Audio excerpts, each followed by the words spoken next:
Hey everybody, happy Tuesday. It's April 9.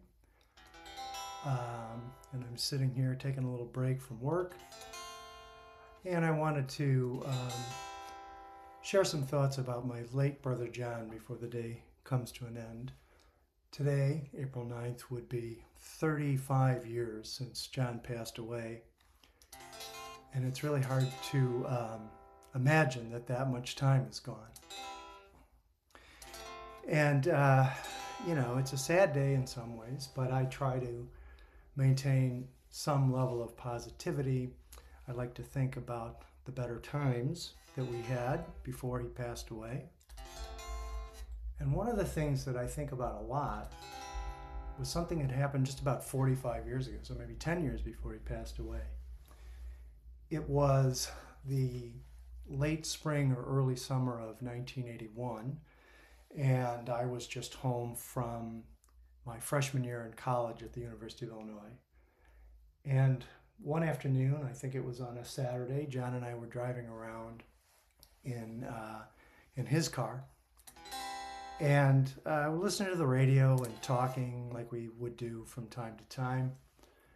And a Clash song came on the radio. And I talk about the Clash a lot. But this is kind of why I talk about the Clash a lot and why I play their music. But the song that came on the radio was off of the Sandinista album, which was released, I think it was late 1980 or early 1981. But it had been out for a few months. And if you know anything about that album, or you know anything about the Clash, it was quite a departure from a lot of the music they had recorded in the first few years of their existence. The London Calling album had come out a year or so before, and that was a bit of a departure from anything they had done up to that point. But Sandinista was a whole different level. It was a 3-record set. A lot of it was very experimental. A lot of it was just different from anything the Clash had ever done before. And one of the songs on that record was called Hitsville, UK, which is obviously a reference to Hitsville, USA, the Motown studios. And the song is about young musicians in the UK trying to figure out how to make it, and trying to figure out how to make it without getting taken advantage of by the record companies and the people involved in the music business, which was a theme that Clash wrote about a lot and talked about a lot. And I think a theme that Joe Strummer talked about a lot in interviews and so forth. But again, it was very different from anything the Clash had done before. It had very few instruments. It had an organ, it had bass and drums. I don't believe there were guitars on the recording, although I try to fool around with it a little bit on guitar. But it was very, very different. And I recall listening to a videotaped interview with Mick Jones years later, where he talked about how English fans were not particularly receptive to it because it was such a departure from everything the Clash had done before. And he said something about how, there's a lot of marimbas on that record for a punk album, which is a true story. But that line always amused me. But the song comes on the radio, and I'd heard the song and I'd heard the album for several times since it had come out, because one of my college friends, who would later be a roommate of mine, had it, and we listened to it in his dorm room from time to time. So I was familiar with it, but I didn't quite know what to make of it. As I say, it was very different from anything the Clash had done before. So the song comes on the radio, and John sort of pauses in the middle of whatever conversation we were having. And he talked about how great the song was and how much he loved the Sandinista album and how much he respected the Clash for sort of always keeping us guessing, for always doing something new and different.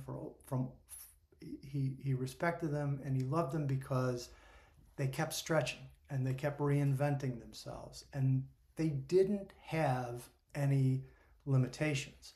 They didn't have limitations based on what the record company thought they should do. They didn't have limitations based on what the fans or music journalists thought they should do. They just did their own thing. And as we're talking about this, it dawns on me that, yeah, it's not punk in the traditional sense. It doesn't sound like punk. It doesn't sound like the Ramones or the Damned or Television or, any of those bands. It doesn't sound like the Clash in a lot of ways. And yet it was sort of perfectly punk simply because it was more an ethos than a sound. It was, this is what we want to do right now. This is what we're going to do. And this is the record we're going to put out. And there were a lot of stories about that album, how, they kind of forced the record company into reducing the price. It was a triple album, but they charged the price of as if it were a double album. And they really kind of fought back for their fans, but at the same time, they weren't beholden to anybody. They were going to do their own thing. And I think about that a lot. For one thing, it reminds me quite a bit of my brother John, who was not only a Clash fan, but he was a fan of, the Grateful Dead, for example. And, he loved John Prine. That was one of the first times I learned to love John Prine was through my brother John. So I always liked the fact that John was an independent thinker. The Clash were independent thinkers, and he kind of really set me on the road to becoming a big fan. And ever since he passed away, that sort of remains our connection.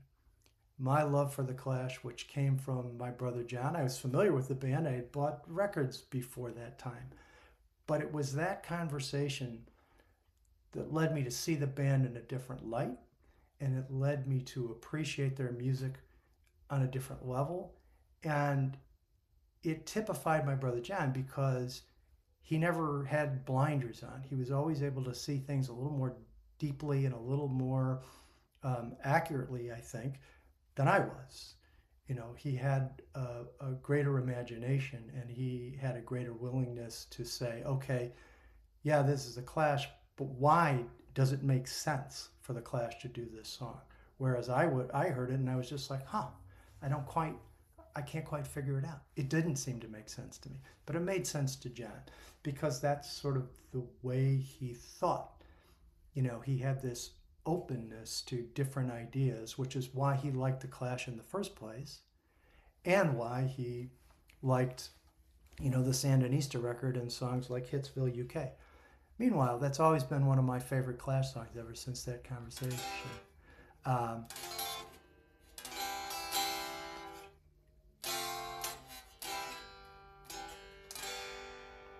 So I like to play around with it and think of my brother.